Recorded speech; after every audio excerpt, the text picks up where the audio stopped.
Egyptian royal sibling marriages. Pharaohs were living gods, and gods do not marry commoners. That was the theological logic behind one of the most jarring royal wedding traditions in all of human history: the systematic marriage of brothers to sisters, uncles to nieces, and fathers to daughters across thousands of years of Egyptian dynastic rule. This wasn't a rare scandal or a desperate political compromise. It was policy repeated across dynasty after dynasty, so normalized that Egyptian religious arts celebrated it openly by pointing to the divine marriage of Osiris and his sister Isis as the template royal couples were simply following. If the gods did it, the pharaoh did it. The reasoning was airtight by the standards of a civilization that genuinely believed its ruler was a deity walking the earth in human form. Allowing divine blood to mix with ordinary bloodlines would have been, in their framework, a kind of theological contamination. The most famous example is Cleopatra VII, the last active ruler of the Ptolemaic dynasty, who formally married her younger brother, Ptolemy XIII, when he was approximately 10 years old, and she was around 18, according to historians of the period. When that marriage ended badly, Ptolemy XIII drowned in the Nile after a civil war between siblings. Cleopatra married her next younger brother, Ptolemy XIV, and continued ruling. These were not love matches, and by most historical accounts were not treated as genuine marriages in the personal sense, but legally and ceremonially they were the real thing, complete with the full weight of Egyptian and religious ritual. What makes this tradition so strange in retrospect is precisely how unremarkable it seemed at the time. There were no recorded public scandals about it, no priests refusing to perform the ceremonies, no courtiers raising objections. The Ptolemaic dynasty, which began with one of Alexander the Great's generals and ruled Egypt from 305 BC to 30 BC, actually imported the tradition after observing how deeply embedded it was in Egyptian culture, adopting it despite coming from a Macedonian Greek background, where such marriages would have been far less accepted. Modern analysis of royal mummies from various dynasties has identified skeletal and physiological markers consistent with inherited conditions that accumulate over generations of close-kin marriage, though attributing specific conditions to specific marriages remains contested among Egyptologists. The wedding ceremonies themselves would have been lavish affairs: gold and lapis lazuli, walls carved with hieroglyphs, priests in white linen, the air thick with incense, completely indistinguishable in their grandeur from any other royal marriage.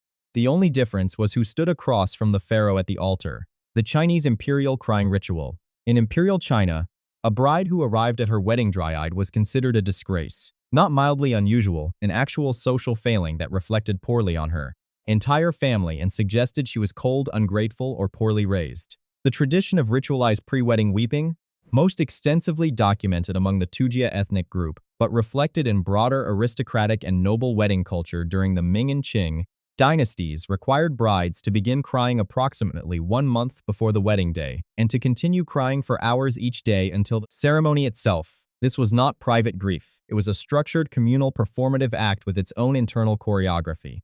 The bride began crying alone in her chamber, lamenting the life she was leaving behind. Within days, her mother would join her, then grandmothers, aunts, elder sisters, until eventually the entire female household was engaged in coordinated weeping sessions that could last for hours. There were actual songs composed for this purpose, called, in rough translation, crying marriage songs, with lyrics detailing the sorrow of leaving one's girlhood home, the uncertainty of life in a new household, and gratitude mixed with grief toward parents who had raised her. The songs had verses, structure, and specific emotional beats that skilled criers were expected to hit convincingly. A bride who cried beautifully was praised. A bride who cried badly, or who couldn't produce convincing tears, risked her reputation before the marriage even began. The social logic, once you understand the context, is not entirely alien.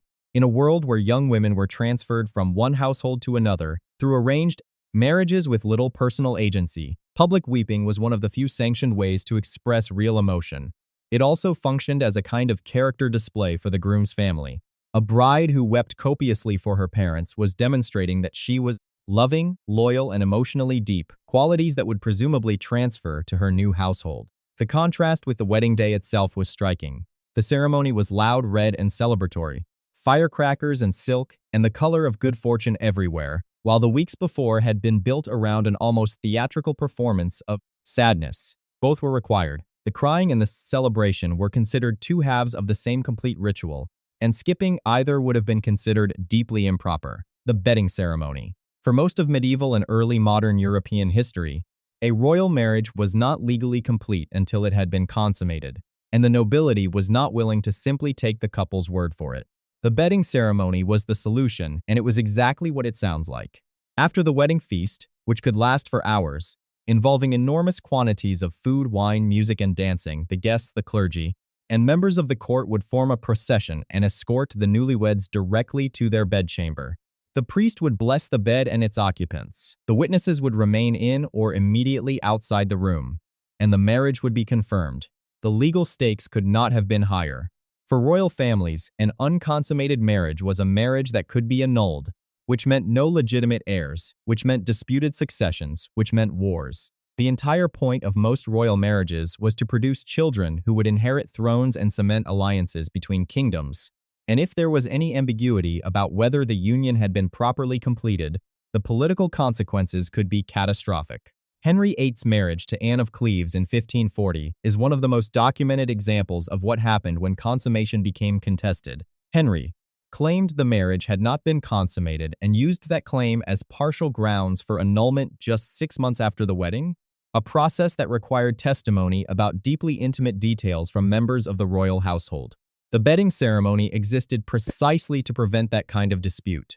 If 100 witnesses watched the couple get into the blessed bed together, there was very little room for later argument. For the couples themselves, frequently teenagers in politically arranged matches who were meeting each other for the first time only days before the ceremony, this was simply the reality of royal life. Privacy was not a concept that medieval royalty could reasonably expect, and the bedchamber was as public a space as the throne room when the dynasty needed something confirmed.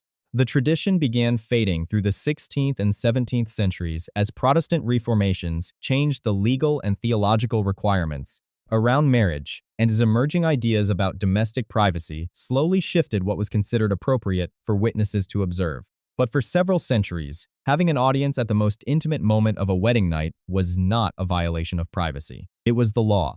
Mary, Queen of Scots, wore white mourning. On April 24, 1558, Mary, Queen of Scots, walked into Notre Dame Cathedral in Paris to marry Francis, the Crown Prince of France, wearing white. The French court was startled, and not because white was unusual for a queen. It was because white was the traditional color of royal mourning in France. Wearing it to a wedding was, by the conventions of the time, deeply strange, the chromatic equivalent of showing up to a celebration dressed for a funeral. Mary reportedly wore it anyway, because it was her favorite color, a choice that carries a certain audacious quality when you consider that she was 16 years old, already Queen of Scotland, and conducting one of the most politically significant royal weddings of the 16th century in front of the assembled French nobility. The marriage united the Scottish and French crowns and positioned Mary as a potential claimant to the English throne, a fact that made Queen Elizabeth I deeply uncomfortable across the Channel. The ceremony at Notre Dame would have been spectacular in every architectural sense. The cathedral's vast stone interior, the golden light of hundreds of candles, the assembled grandeur of the French court, and at the center of it, a teenage queen in white, surrounded by the red and gold of French royal ceremony, standing out in a way that was either brilliantly unconventional or a spectacular diplomatic misstep, depending on which courtier you asked. Francis himself was 14, sickly, and would be dead within 2 years of the wedding, making the choice of mourning white feel, in retrospect, grimly appropriate, though no one could have predicted that at the time, and it would be unfair to read the future backward into Mary's choice of dress. The fashion legacy is genuinely contested. Some historians have argued that Mary's white wedding gown planted a seed that eventually grew into the modern Western tradition of brides wearing white, but this connection is speculative and the evidence is thin. The far better documented influence on the white wedding dress tradition is Queen Victoria, who wore white to her 1840 wedding to Prince Albert, and whose choice was explicitly covered in the press and widely imitated across Britain, and eventually the world. Mary's white gown is historically fascinating, but its direct influence on later fashion is more romantic legend than established fact. The proxy wedding. A royal proxy wedding was a fully legal, completely binding marriage ceremony in which the groom was not present. Not late, not delayed, not attending via some earlier version of remote communication, simply absent, sometimes by thousands of miles, while a legally appointed stand-in spoke his vows on his behalf, received the ring, and in some documented cases, went through the symbolic formality of lying next to the bride on a ceremonial bed with a sword placed between them to indicate the unconsummated status of the union. The marriage was real, The groom was elsewhere. This arrangement was not considered particularly strange by the standards of early modern European diplomacy because the alternative, waiting months or years for political and military circumstances to align well enough for two royals to occupy the same location at the same time, was operationally impossible at the scale of empires. Napoleon Bonaparte used a proxy wedding on March 11, 1810, to marry Marie-Louise of Austria. Napoleon was in Paris. Marie-Louise was in Vienna. Archduke Charles of Austria stood in as Napoleon's proxy at the Viennese ceremony, speaking the emperor's vows on his behalf in front of the Austrian court, while Napoleon simultaneously presided over a reception in Paris celebrating a marriage that was happening, at that exact moment, without him. Marie-Louise then made the weeks-long journey from Vienna to France to finally meet the man she was already legally married to.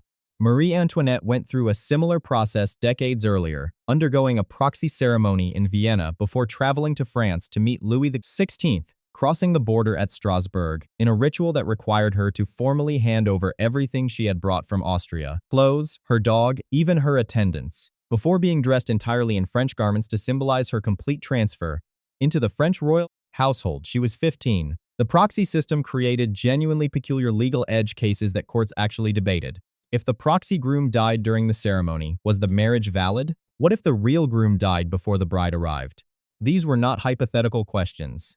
They were practical legal problems that European courts of law had to address, because the proxy wedding had created real marriages between people who had never met, conducted by people who were not actually the parties involved, and the consequences of any ambiguity rippled outward through succession law, inheritance, and international diplomacy.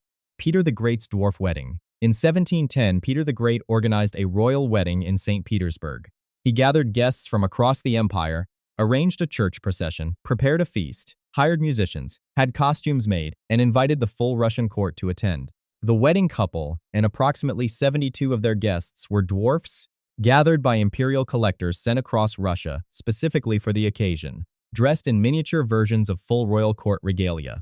Peter himself attended, towering over the proceedings. He stood nearly 7 feet tall, and by all contemporaneous accounts, this was not a secret, embarrassing event held quietly in a back room. It was a full court occasion, documented by foreign ambassadors in their official dispatches back to their home governments, staged with the same organizational resources that Peter applied to building his new European-style capital city and reforming the Russian military. The context is important for understanding just how strange this actually was, even by the standards of the time. Peter the Great was simultaneously one of the most radical modernizers in Russian history, forcing his nobles to shave their beards, importing Western European experts in shipbuilding and engineering, constructing St.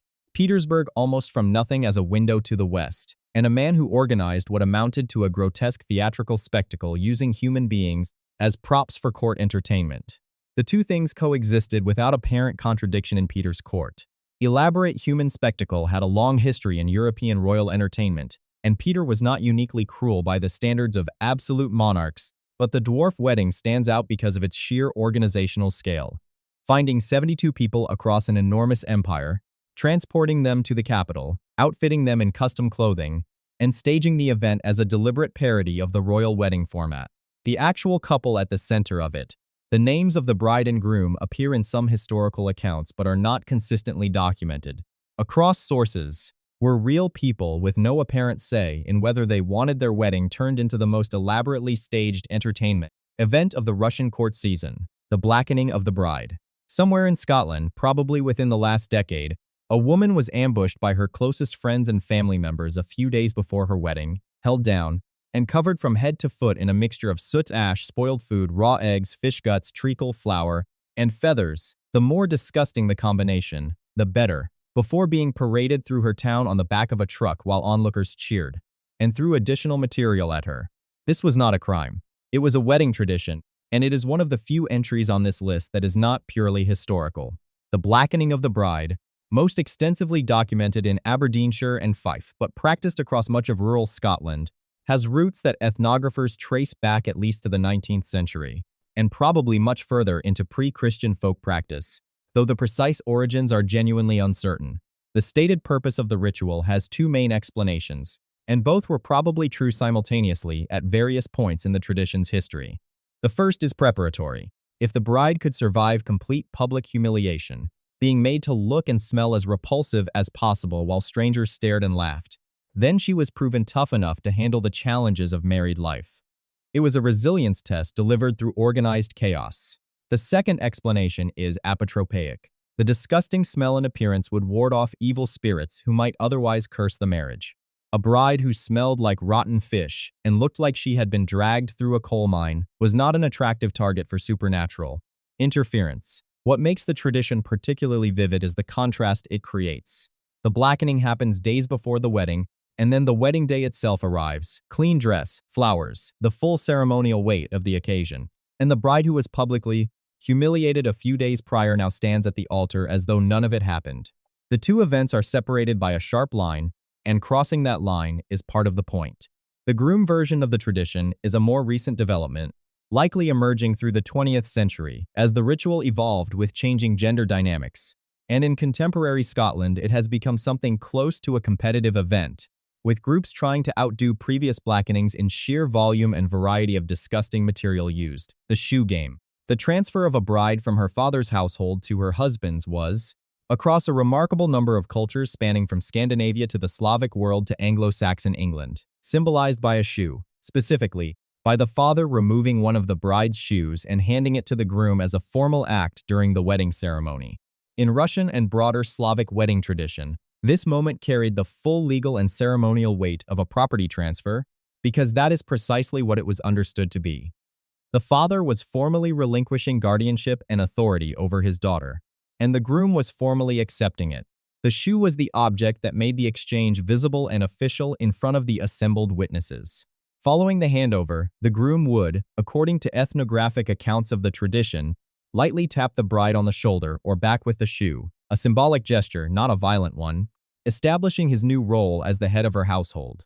The bride would bow or kneel at this point, completing the visual grammar of the ceremony for everyone watching.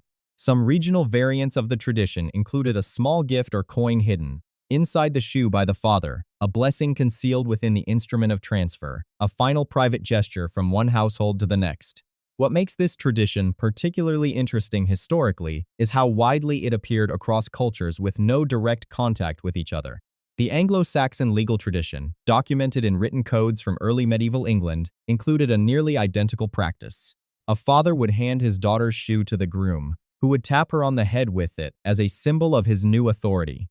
The parallel between that practice and the Russian version is close enough that historians have suggested both are drawing on a shared ancient Indo-European cultural inheritance in which the shoe functioned as a consistent symbol of legal authority and household transfer across a wide geographic range. The Russian Orthodox Church, which absorbed and formalized many pre-Christian folk wedding customs over the centuries of its influence on Slavic life, incorporated versions of this tradition into wedding liturgy, which is part of why it is documented with more clarity than many folk practices that existed only in oral tradition. The shoe, in other words, was not a quirky regional detail. It was a piece of legal technology, a physical object that made an abstract transfer of authority legible to everyone in the room, and cultures separated by thousands of miles independently arrived at the same metaphor.